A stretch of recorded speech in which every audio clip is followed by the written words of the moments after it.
I want to give full. وَأَن تَعْفُوا, if you forgo, that is, you don't give half but give full. أَقْرَبُ لِلتَّقْوَى, this is nearer to taqwa. وَلَا تَنْسَبُوا الْفَضْلَ بَيْنَكُمْ, do not ignore the superiority between you. You are superior.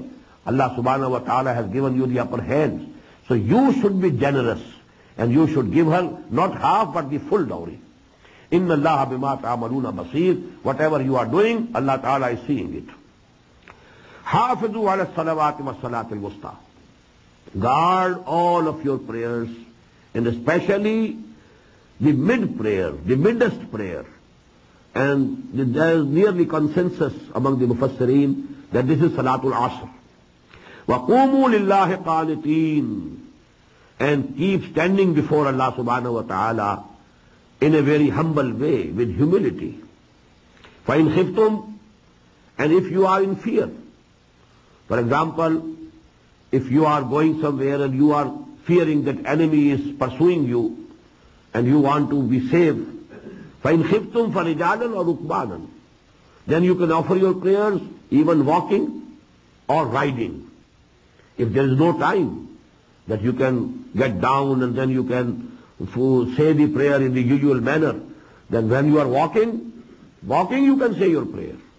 If you are riding over camels or horses, you can say your prayers on that. But if there is danger, if there is khawf, this is called Salatul Khawf. فَإِنْ خِفْتُمْ فَرِجَالًا وَرُكْبَانًا فَإِذَا أَمِنْتُمْ فَاذْكُرُوا اللَّهَ كَمَا عَلَّمَكُمْ مَا لَمْ تَكُونُوا تَعْلَمُونَ. When you are in peace and security, now you remember Allah subhanahu wa ta'ala as He has taught you. مَا لَمْ تَكُونُوا تَعْلَمُونَ, which you didn't know before. Now, how Allah subhanahu wa ta'ala has taught us? Allah subhanahu wa ta'ala has not given the details of the salah, the prayer in the Qur'an. So this teaching of salah that came to us through the practice of Muhammad sallallahu alayhi wa sallam. And Muhammad sallallahu alayhi wa sallam was taught by Jibreel alayhi salatu wa salam.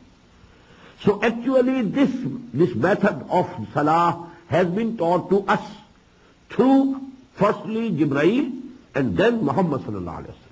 That is why the Prophet has said, Sallu kama ra'aytumuni usalli. You should pray just as you see me praying. So we have to copy. There can be differences regarding the traditions.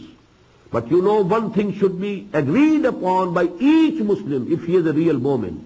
We have to pray just as the Prophet ﷺ used to pray.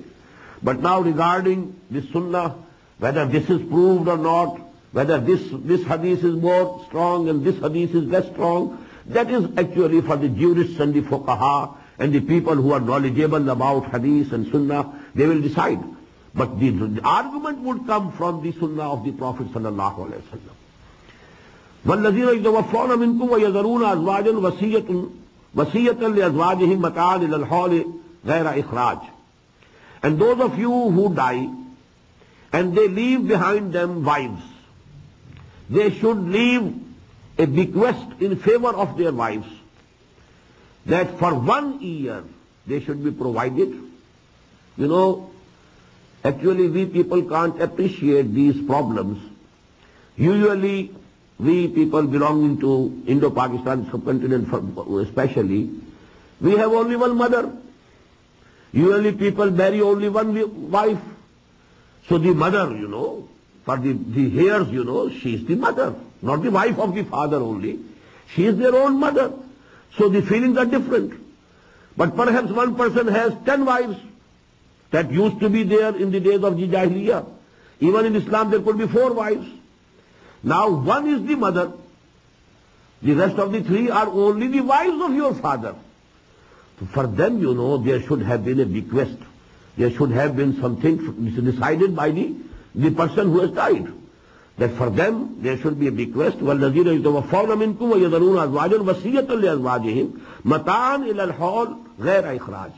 At least for 1 year they should be provided for food, for their clothing, and they shouldn't be turned out of the houses of the deceased person for at least 1 year.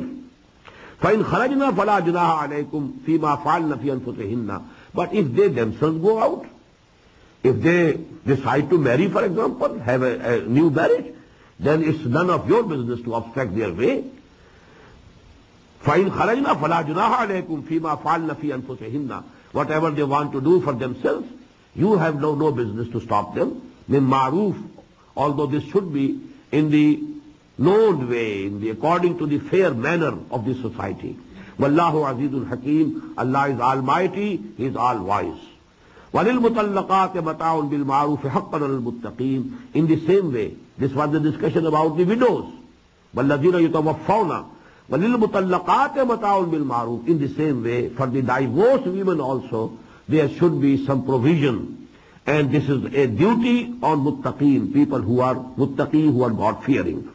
كَذَلِكَ يُبَيِّنُ اللَّهُ لَكُمْ آيَاتِهِ لَعَلَّكُمْ تَعْقِلُونَ. In this way, Allah subhanahu wa ta'ala makes His ayat clear, His signs clear, so that you can understand, you can follow them in detail and in depth, and so that you can follow them in letter as well as in spirit.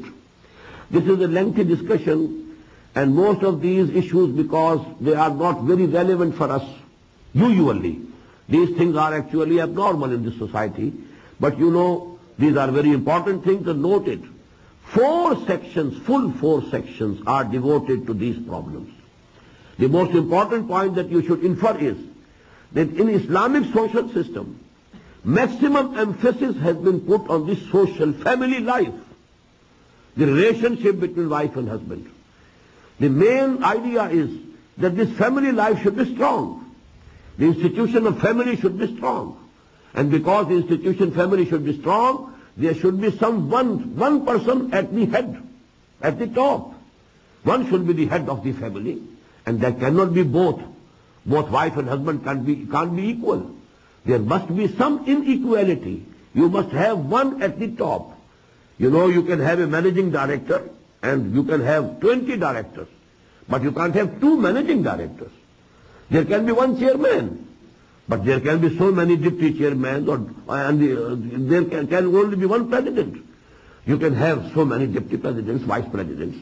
So in the institution of family, the husband has been given the upper hand. He can divorce. The wife cannot divorce. Wife can get divorce from the husband, and it is called khula. And she has to forego certain part of her dowry money, dower, the bridal money that was paid to her.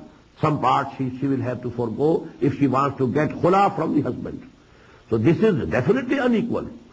Actually, as men, as human beings, men and women are absolutely equal. No difference between them. But when they are wife and husband, they are unequal. Now husband has the upper hand. وَلِلْرِجَالِ عَلَيْهِنَّ دَرَجَةً. For men, there is a superiority, a degree of superiority over them. And this